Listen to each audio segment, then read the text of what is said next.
And so here we go again. Here we go again. Greetings from my second live stream in this winter period, and the first featuring the posh new microphone which I got from Radio 4 when I did a piece for them a while ago. I'm hoping it all works. I'm not even going to do the normal preamble about how useless with tech I am. But it says that the keyframe rate is too low. I have no idea why that is. There's nothing I can do about it. So yes. But thanks very much for tuning in, if indeed you are. There's 11 viewers so far. So we are actually online. I'm not going to chatter around at all today. I'm just going to do some new poems like a young person. I'm going to be reading poetry off my phone. So these are all really new ones, okay? Written in very, very recently in the last few weeks. I have to try and... What the worst thing about the new microphone is that it's on a stand, which I can't remove because I don't know how, and it keeps falling off my desk. But no, this is fine. Here we go. Poem number 1. Labour Party shipping forecast. Smooth. Becoming variable. Veering slowly. Losing identity. Moderate or good. Occasionally very poor. Soul 40s dogger. Thank you. There you go. One for a haiku. I don't often write haikus, but I wrote this one. This is it just goes like this. Fracking bus for truss, but no need to pettifog. Gulag for re-smog. There you go. And a couple more sort of simple observations in Limerick style. A choice between Sunak and Truss, being hit by a car or a bus. A cocktail of sick mixed with fromage of dick, or a warm pint of festering pus. I'm not watching those scumbags debate. I'd rather play chess with a skate or buy a microscope from Julian Cope and watch amoebal forms defecate. Thank you very much. This is all, I've got to say at this point, right, I should say, I've said before when I started, this is all in support of the Hope Orphanage in Sierra Leone, which is obviously, it's looking after girls whose parents were killed by Ebola. We do our best, not just in this country, but all over the world.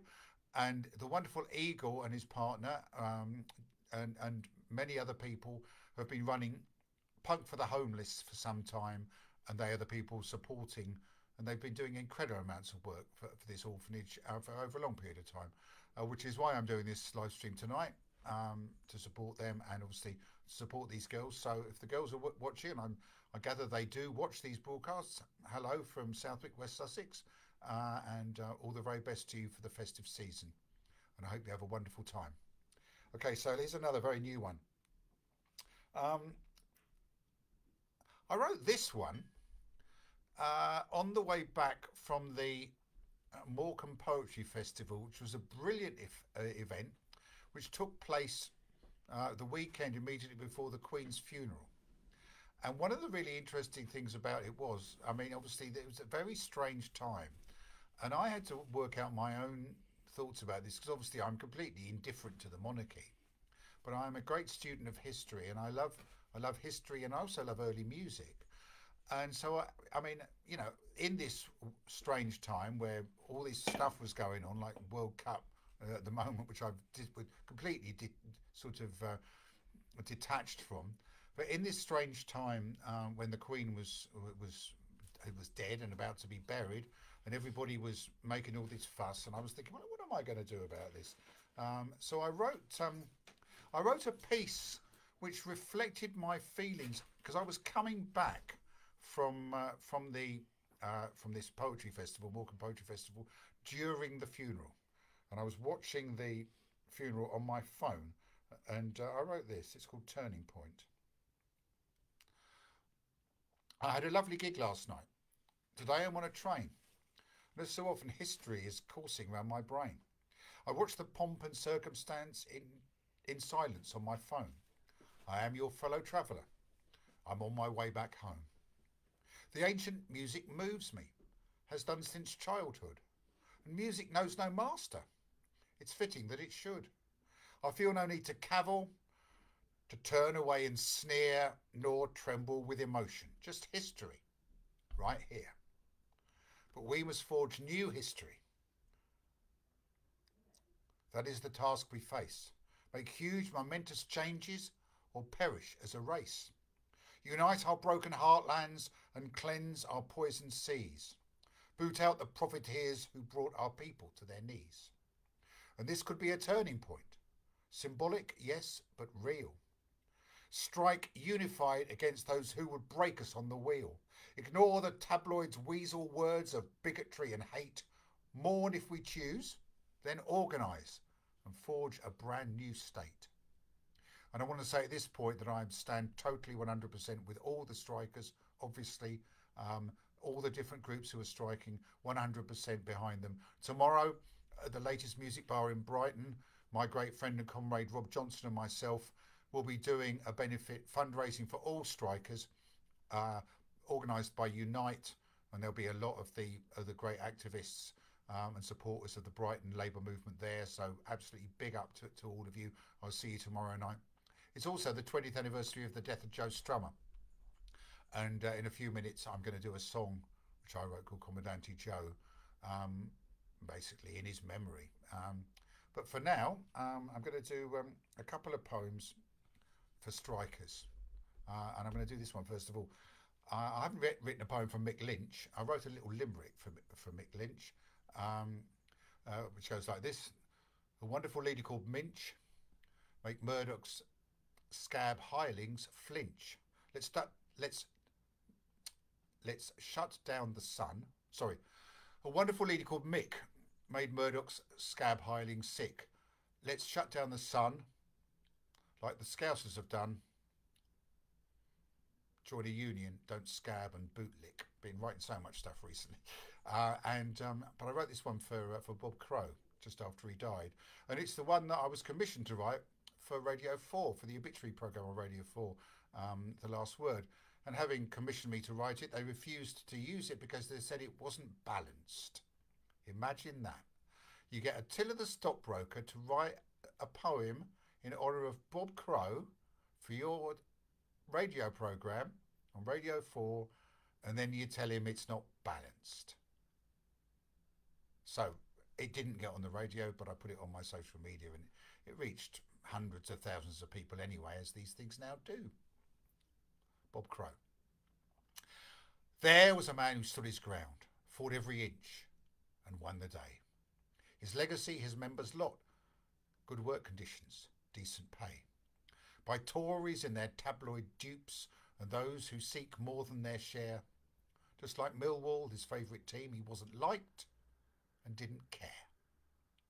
But those who work in transport knew their leader stood right by their side. No management could lay them low. They wore their union badge with pride. He spoke for passengers as well.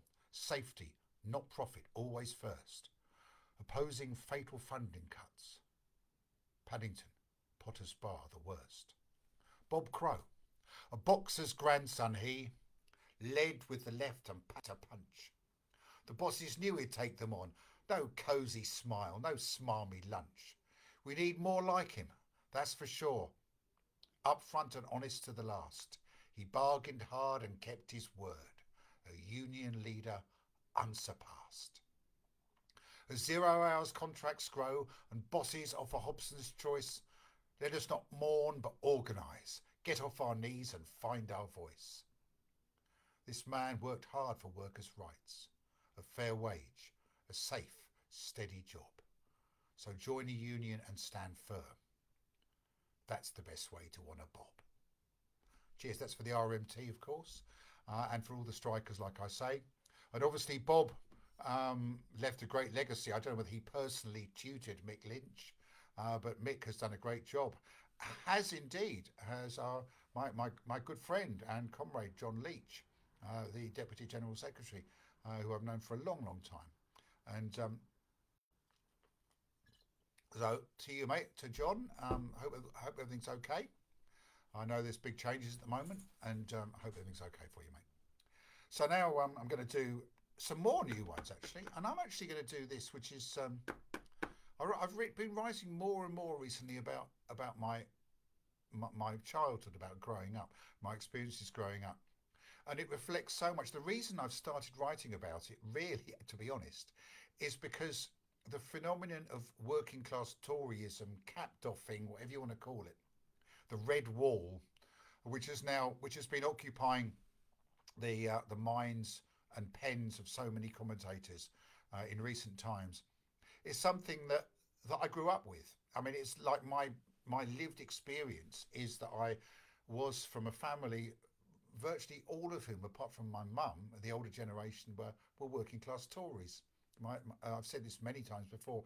My mother's mother, my grandmother, um, she read the Daily Express and all the rest of it, and her husband was a printer who lived in a council house in Gravesend and was the treasurer of the local Conservative Association. Now, you know, and this thing which I grew up with is now becoming more and more of a fact. And when you get sort of Worthing, our wonderful Worthing, getting its first ever Labour council at more or less the same time as Bolsover gets its first ever Tory council, then you got some really strange thinking to do.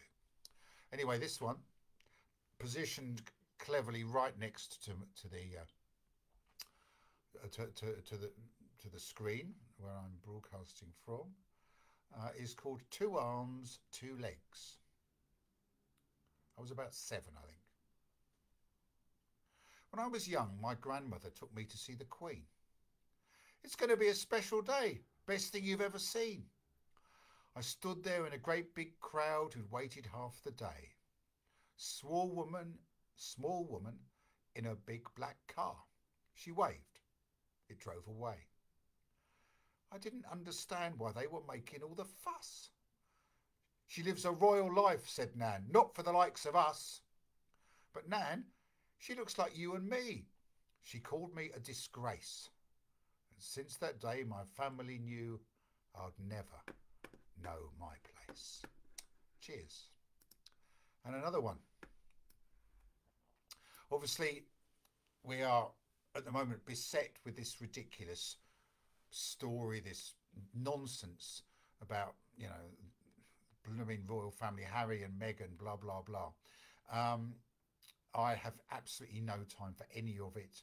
The only thing I will say is obviously what Clarkson said was disgusting. But I mean, honestly, it's a ridiculous anachronism. The whole thing is, and the fascination, it's like the whole celebrity culture thing. You know, what is this celebrity thing? I mean, it just bores the arse off me. I don't understand it. I've got my own life. I don't need to fill my time living vicariously through people who are deemed by the media to become somehow more interesting or whatever. Anyway, whatever. But I wrote this about another one about my youth. It's very, very new, and I've never performed it in public before. And it's about my hobby basically before I got pubic hair. And it's about collecting coins in the old days when they were very, very different, before decimalisation. It's called Off With Their Heads. I was a prepubescent numismatist. As a young kid, I collected old coins. I was born into a different currency which stretched back centuries, but was still legal tender. I loved the idea of history, of our direct connection to it, and I loved the different heads on the coins in circulation. I was a kid. They weren't symbols of hereditary privilege. They were just heads. Mostly Elizabeth, lots of George VI, some George V. No, Edward VIII. He disappeared and left 6 pennies behind, worth more than our street.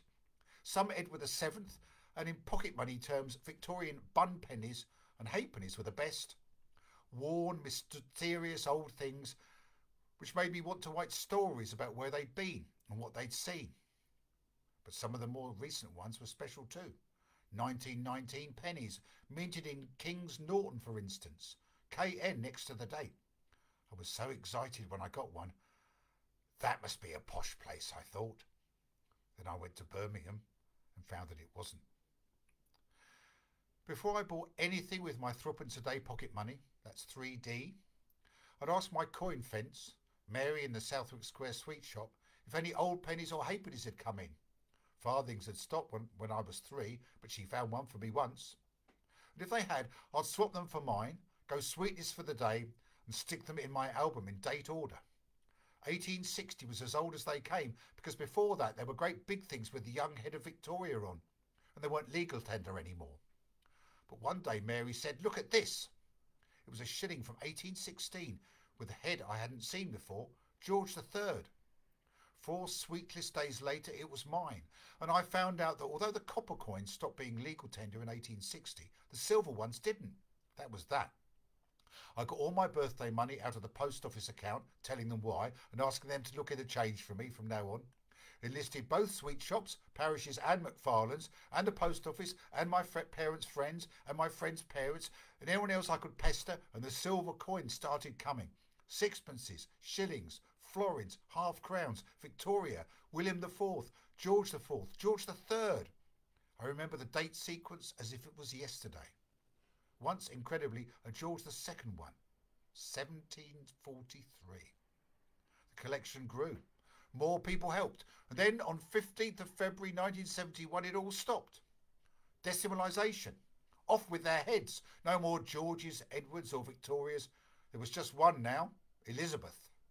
I knew it was coming and wasn't much worried by then. I was 13, music had taken over, I was a Bolan boogie boy, I got Ride a White Swan, I wanted his Electric Warrior LP and everything he'd done before that, lots of other stuff as well, and bit by bit I took my coin collection to the coin dealers in the lanes in Brighton against my mother's will, and despite my Spinks catalogue and precocious self-confidence, got thoroughly ripped off. The bits the rip-off merchants didn't want went into a bag under my bed. Here they are 60 years later. Today I've been thinking. We cast them all aside, leaving just a queen who reigned longest of all. It would surely be a fitting tribute to have a second decimalisation, this time of constitutional monarchy itself, as anachronistic now as the coinage we ended in 1971. Thank you. Now the point about that is, of course, that that this obsession with the royal stories, with Harry and Meghan, with all this this garbage is as it is so much it's bread and circuses. It's it's to distract people from the terrible conditions that this government is putting us in. If they're thinking about Harry and Meghan or about small boats crossing the channel, then they're not thinking about the fact that they can't afford to turn their heating on and have something to eat at the same time. It's it's the old divide and rule, distract mechanism.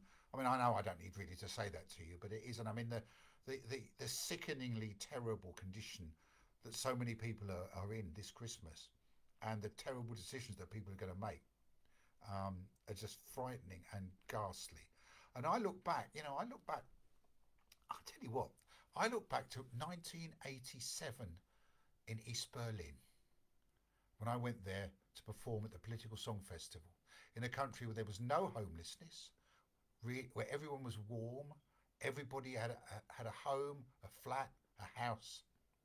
There was no unemployment.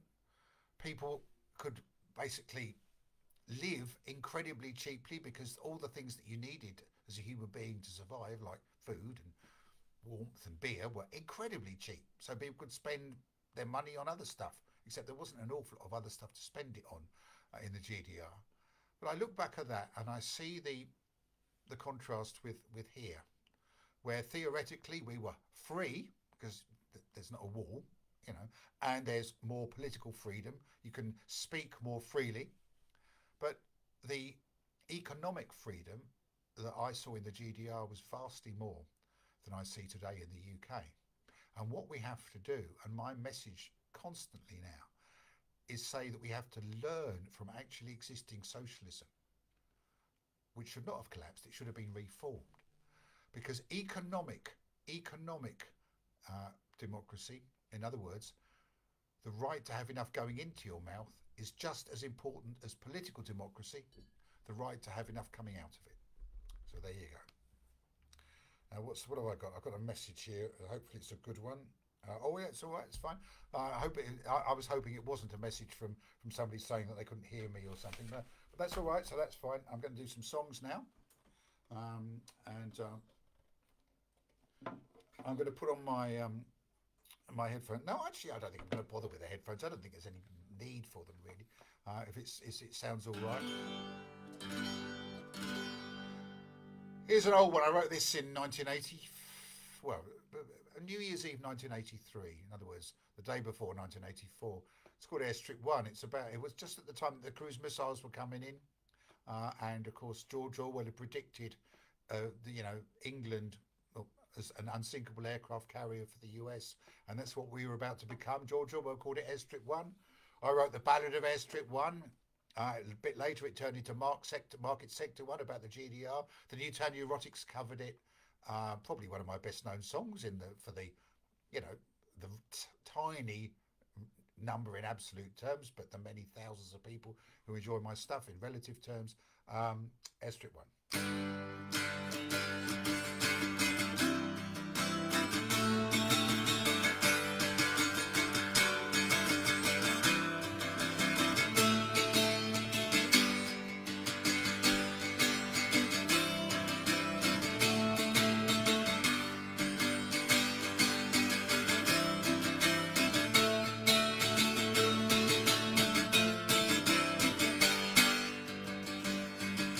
Another new year and too much beer and a puke into the sea. Though the lights of Shoreham Harbour still look the same to me. And some bloke on the radio is saying things that I've heard before. And he's going on about Orwell and it's getting rather a bore. And out there in the darkness there's a Yankee with a gun. But we're too wrecked to care right now, 'cause the new year's just begun. We're having fun down on Airstrip 1.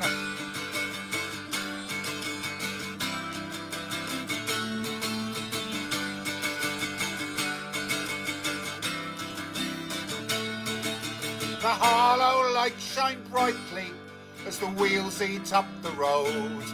But the motorways are runways now, and they're carrying a deadly load. 'Cause the monsters are all mobile, and there's anarchy in the air. And the driver's name is Sutcliffe, and he's too far gone to care. And if you think your Kentish prayers are mightier than the gun, I'll tell you that you're dreaming, 'cause the countdown's just begun. But we'll still have fun down on Airstrip 1.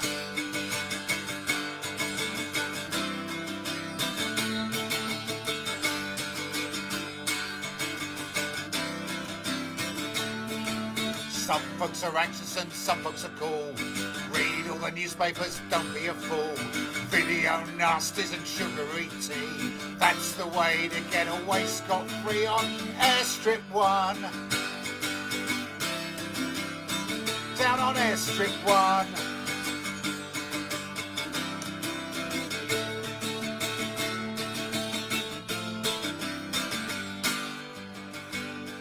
There's some true civilization and a promise unfulfilled.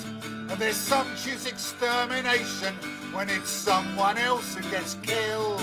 A gesture of insanity and a world left to the crabs. 5,000 years of history and now they're up for grabs. So send that stupid cowboy riding off into the sun. Send with him the culture of the dollar and the gun. Then we'll have fun down on Airstrip 1.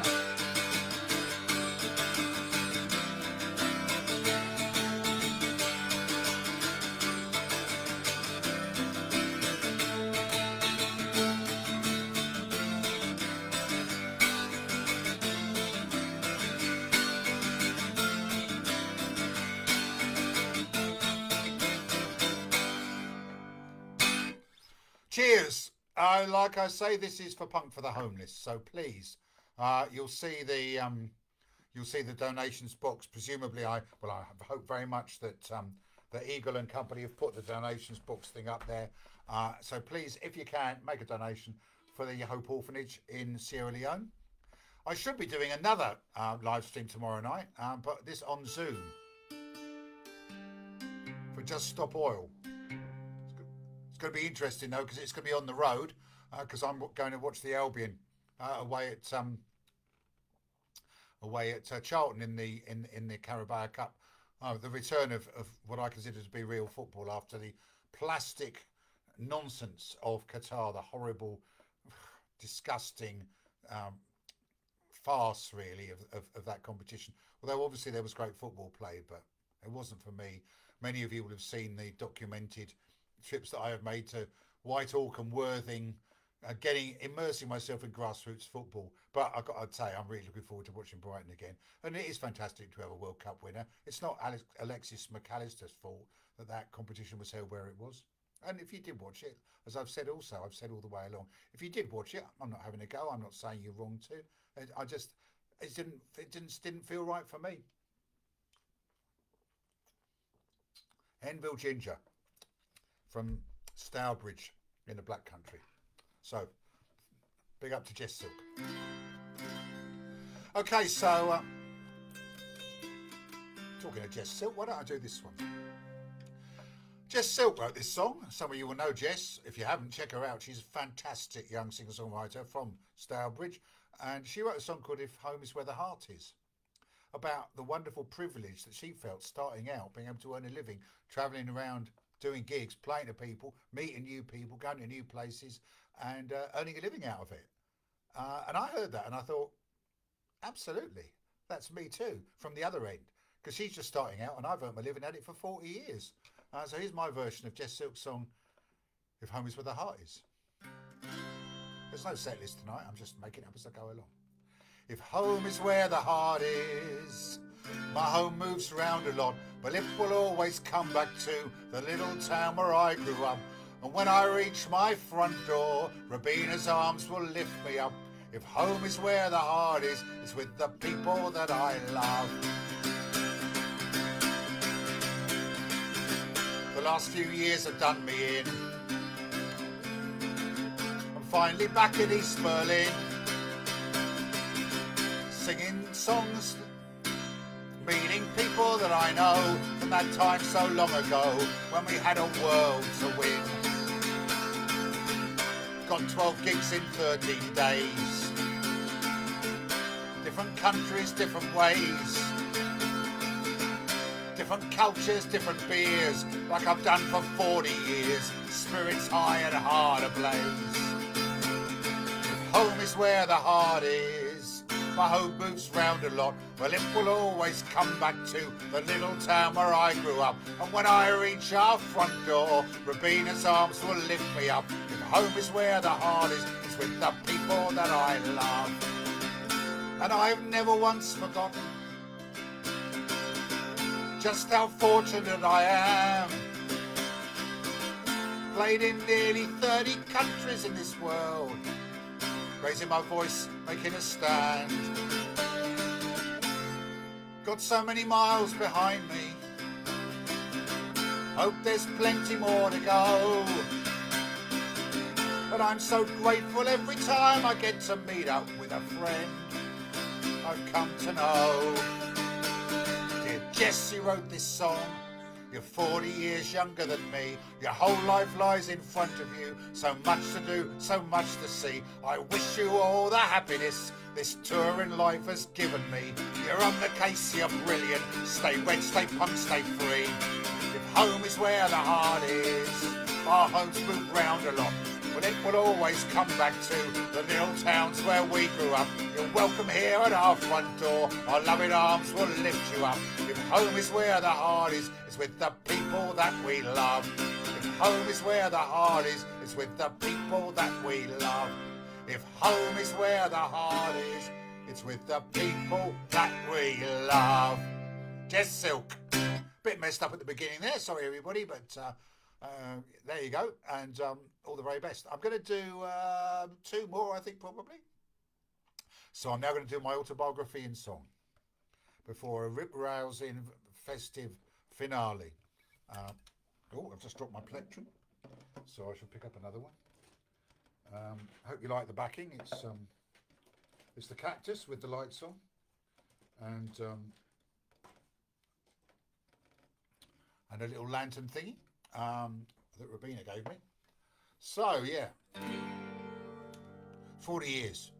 It's called 40 years. It's the story of my life and where I've been and how wonderful it is to do this for a living. It's like a much longer, more personal and more detailed version of the last song, really. And I wrote this one myself. 40 years.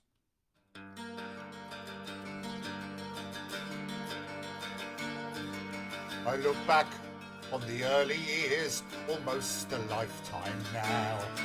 Hilaire Belloc and my father and a small-sized violin. Then the pain of death and parting, those awful preteen days, till the time I picked the ball up and took them all on my own.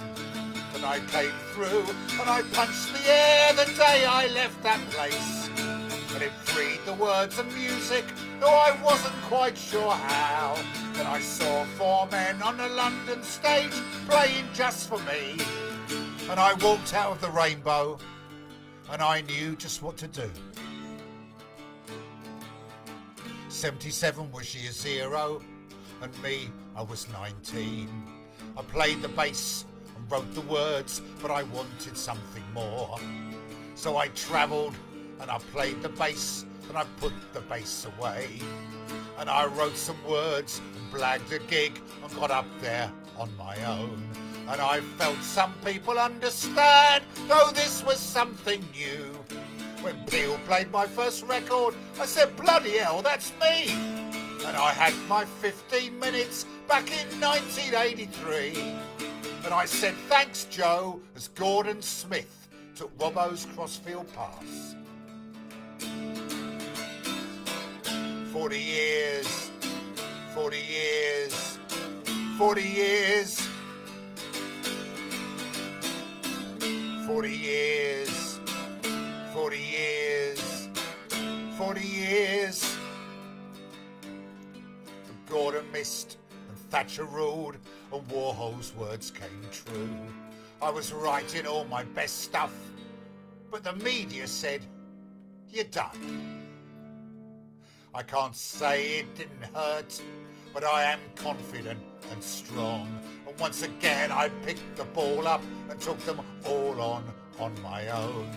I was writing for the people I saw fighting for their lives. At Orgreave and at Wapping, Brenham and Brick Lane. Not for journalists or telly, but for justice and for truth. And I played for all the people who felt just the same as me. And I toured East Germany 4 times before the wall came down. Saw hope, dreams and intelligence, frustration and despair. Through Europe, then to Canada, across it coast to coast. New Zealand and Australia, that huge mystical land. And I played for all the people who felt just the same as me. And I argued with the others, because I knew that I was right. That I came home, because it is home, that the Tories had it sold. And I played for all the people who felt just the same as me. 40 years, 40 years, 40 years, 40 years, 40 years, 40 years. We fought to save the Albion. I still want to save the world. But the day that Hove went Labour, I thought we might have a chance. Then it all went wrong, and we got to start again. But I wrote this for the people who feel just the same as me. Because I still feel all the things I felt when I first saw the Clash. That belief, that inspiration, I'm not mellowing with age. And when someone says, you still going? I saw you at 83. I say, I've always been there, just a shame you didn't see. And I still wake up at 3 AM and have to write a poem. And I still rage at injustice and believe that things can change. And I cherish all the people who feel just the same as me. And I thank you, because it's down to you that I can live this way. Looking forward to the future as I celebrate the past. I remember how I picked it up and ran through on my own. And I'll carry on doing just the same till these big old lungs are still. And I'll do it for the people who feel just the same as me. 40 years, 40 years, 40 years, 40 years, 40 years, 40 years, 40 years. I'm going to try and see if I can find the comments, but I shall be back afterwards anyway to check the comments. Stream metrics, don't understand, but it's working. I gather everyone's there, so that's cool. Well done, Eagle and company. Please donate if you can for the Hope Orphanage in Sierra Leone. And as I say, if you live in the Brighton area, we're doing a big fundraiser tomorrow at the Latest Music Bar in Southampton Street near Kemp Town for all strikers, organised by Unite. Me, the great Rob Johnson, a lot of comedians, a band I think called the Agitators. Anyway, hope to see you there if you can make it. Be lovely to see you. Be with Clashmas and a happy new year to one and all. I shall be posting my Clashmas card soon, which has come courtesy of Wolverhampton TUC. You'll see the post about that. Thanks for reading my posts, those who do. I love writing. It's wonderful to be able to write, reach a lot of people, spread ideas and discuss. That's what I've always wanted to do as a writer. And it's funny that such a corporate medium has given me the chance, but, you know, it's great. I'm pleased. Got a lot more chance from them than I ever got from the press in this country, I can assure you that. Though, as you know, I've done a column for the Morning Star for 10 years. Anyway, one more, and then I'm off to cook dinner and finish my bottle of Envil Ginger. A very topical festive sing-along, which I actually wrote during the collapse of capitalism in 2008, about all the people who were more interested in seeing a picture of Prince Harry in the nude on the front of the Sun than in the fact that their lives were being destroyed.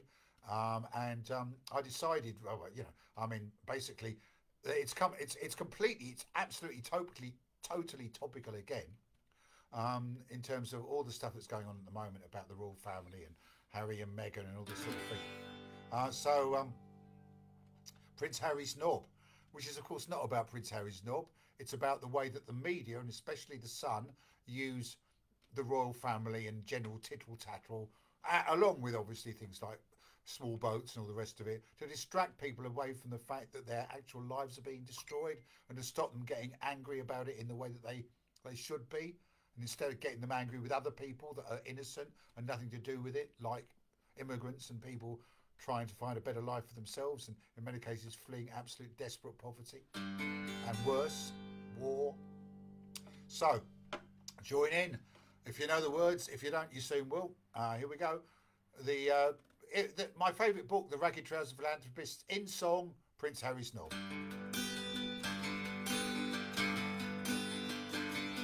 Give Hester and Diamond their bonus. They deserve it, they do a good job. I want workhouses for the dull scroungers and a picture of Prince Harry's knob. I work for my gaffer for nothing. I'm grateful he gives me a job. I'll swap all your bloody trade unions for a picture of Prince Harry's knob. His knob, his knob, a picture of Prince Harry's knob. His knob, his knob, his knob, a picture of Prince Harry's knob. The country, it just can't afford it. Those strikers, they're all rent a mob.